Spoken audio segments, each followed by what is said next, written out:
The mystery of the shadow man in the basement.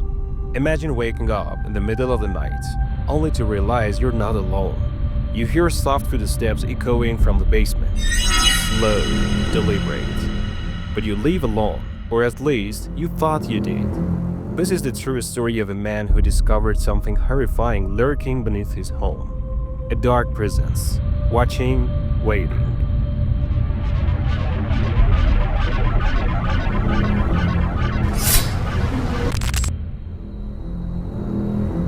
Some houses have secrets, some basements hold nightmares, and sometimes, when you move into a new home, you don't realize you've never really been alone. But before we dive in, ask yourself, have you ever seen something from the corner of your eye?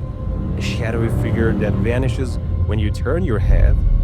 If you have, then this story might feel uncomfortably familiar. Tom had always dreamed of owning a house of his own.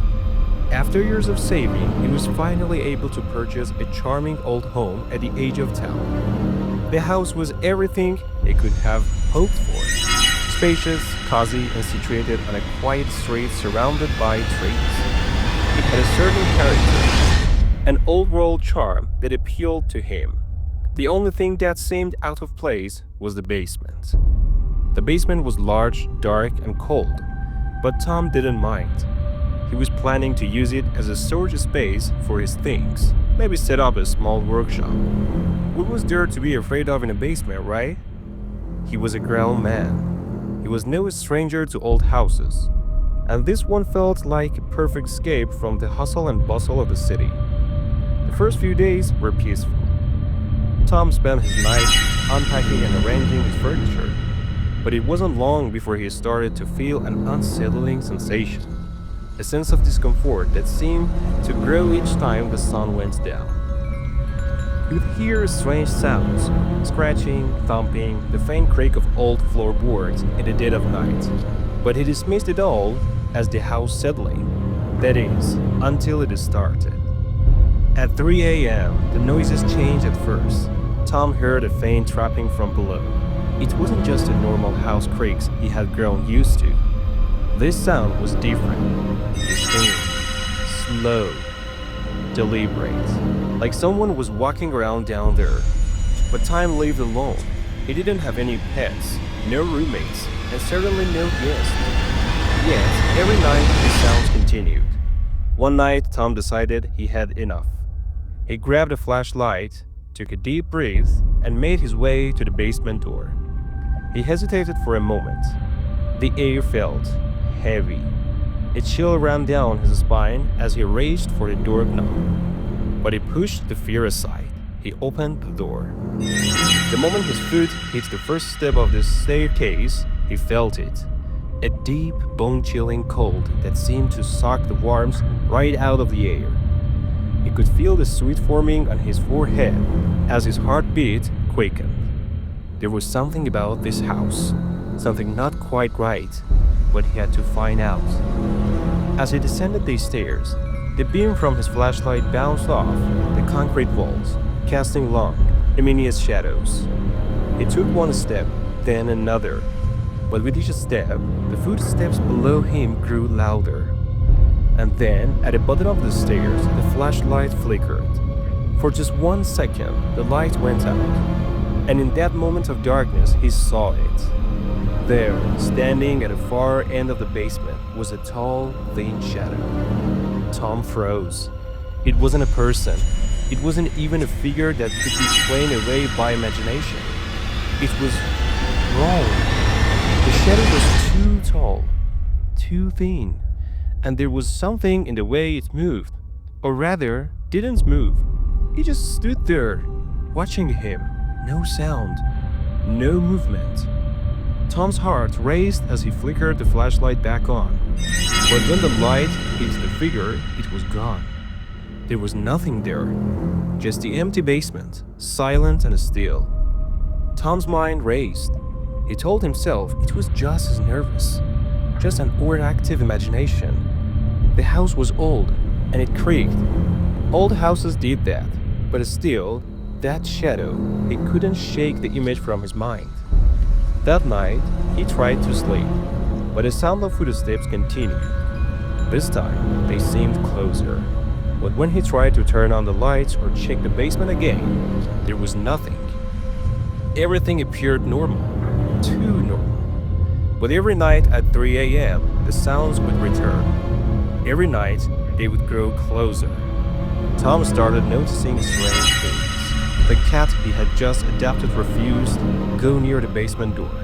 He would find it hissing and scratching at the floor, desperately trying to stay as far away from the basement as possible. Even his friends started noticing that something was off.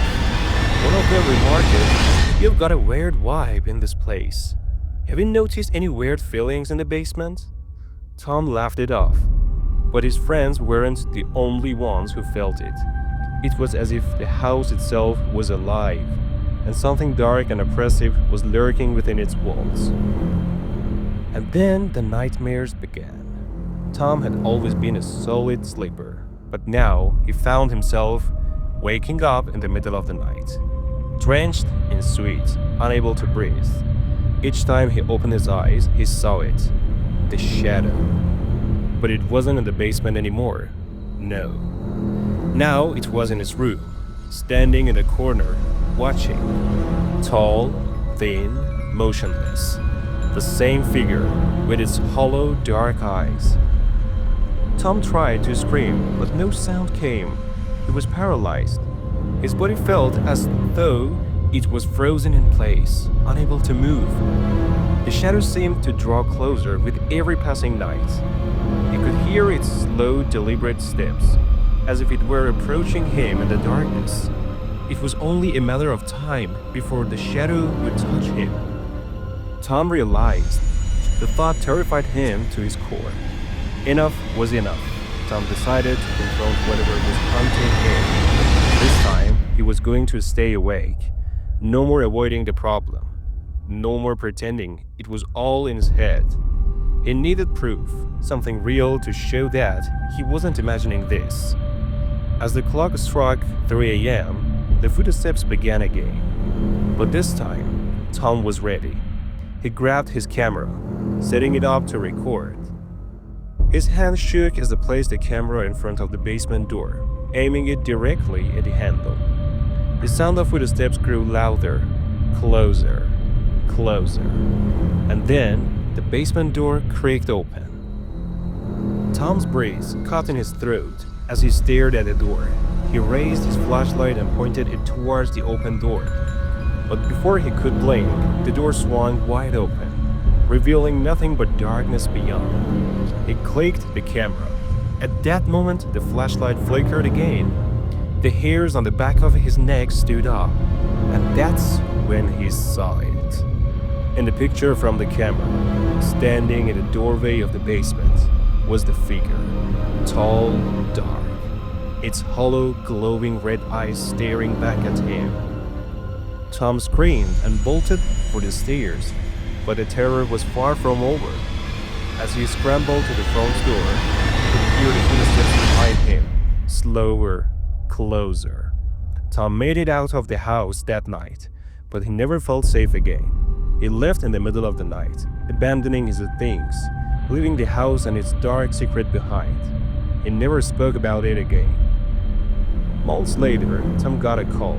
It was from the new owners of his old home. "Hey, we're having a weird problem. Every night, there are footsteps from the basement. And last night I saw something in the corner of my room. Do you think it's haunted?" Tom's blood ran cold. The figure was still there, still waiting. He never left.